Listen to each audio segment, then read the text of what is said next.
من أغرب الأشياء اللي ممكن تسمعها إن حرب إسرائيل وإيران مذكورة في كتاب النبي دانيال من 2600 سنة بالنص مكتوب. الله أرسل الملاك جبرائيل للنبي دانيال ووراه اللي هيحصل في الشرق الأوسط في آخر 7 سنين في الأرض. فوراه إن أمريكا والاتحاد الأوروبي هتيجي لدعم إسرائيل، وروسيا والصين هتيجي لدعم إيران في حرب كبيرة هتحصل في الشرق الأوسط، وكثير من الدول العربية هتسقط وكثير من الدول الخليجية هتسقط حسب المكتوب في الصفحة رقم 11. ففي وقت النهاية يحاربه ملك الجنوب فيثور عليه ملك الشمال بمركبات وفرسان وسفن كثيرة ويدخل الأراضي ويجرف ويطمو. يدخل الأراضي ويجرف ويطمو. هنا قسم العالم نصين، ملك الشمال وملك الجنوب. ملك الشمال ده حلف شمال الأطلسي كناية عن أمريكا والاتحاد الأوروبي. ملك الجنوب ده روسيا والصين. بمجرد ما اسرائيل تشتبك مع ايران تكملة النبوة بقى اللي هتحصل. بمجرد ما اسرائيل تشتبك مع ايران، لان انت عارف ان حرب اسرائيل وايران دي حرب عرقية لازم تحصل، لان هما لو ده ما حاربش ده يحارب، لو ده ما حاربش ده يحارب.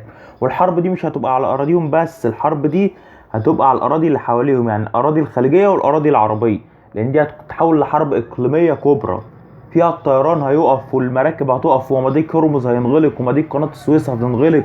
بص بيقول لك ايه، بيقول لك هنا بالنص عن الولايات المتحدة الامريكية هتعمل ايه اول لما اسرائيل تخش الحرب دي مع ايران.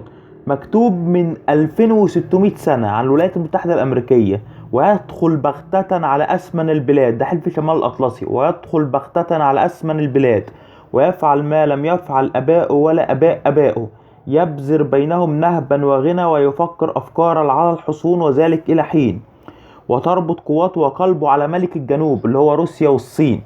يعني في حرب هتحصل ما بين امريكا حلف شمال الاطلسي وبين روسيا والصين. ف وينبط قواته وقلبه على ملك الجنوب بجيش عظيم، وملك الجنوب يتهيج الى الحرب بجيش عظيم. يعني روسيا والصين هيتهيجوا للحرب بجيش عظيم وقوي جدا، لكنه لا يثبت لأنهم يدبرون عليه تدابير، والآكلون من أطيابه يكسرون، وجيشه يطمو ويسقط كثيرون قتلى. هذان الملكان قلبهما لفعل الشر يتكلمان بالكذب على مائدة واحدة. اتنبأ بالنص عن الانتخابات الأمريكية واللي بيحصل فيها من 2600 سنة، إن هيرس وترامب قاعدين على مائدة واحدة وبيتكلموا بالكذب، ولا ينجح إلى الانتهاء بعد لأن الميعاد، فيرجع إلى أرضه بغنى جزيل وقلبه على العهد المقدس فيعمل ويرجع إلى أرضه. العهد المقدس ده إيه؟ العهد المقدس هو مدينة القدس. مدينة القدس دي مجرد ما تتمس يبقى العهد المقدس هيتكسر.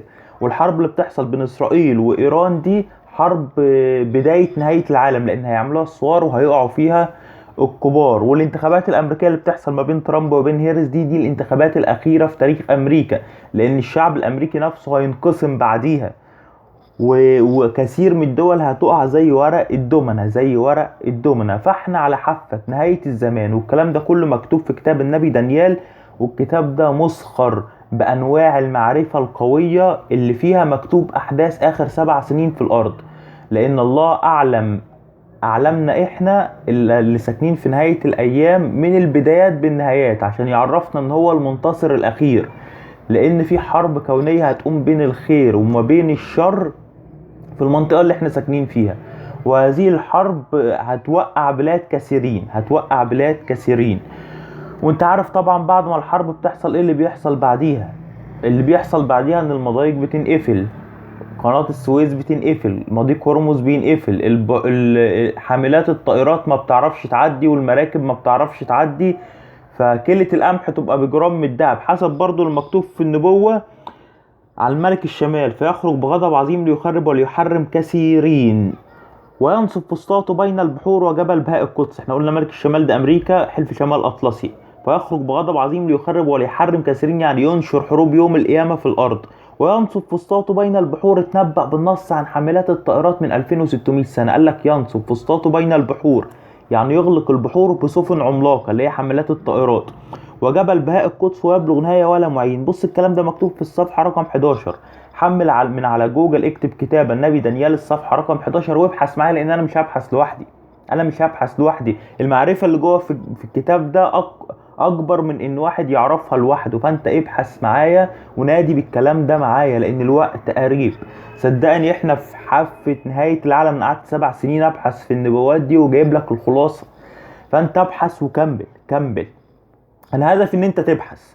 يعني حط الثلاث كتب قصاد بعض، حط الانجيل والتوراة والقرآن وابحث فيهم عن احداث نهاية العالم. هتعرف ان احنا على حافة التاريخ، والحكاية مش حكاية نهاية العالم، حكاية فيها سماء ونار.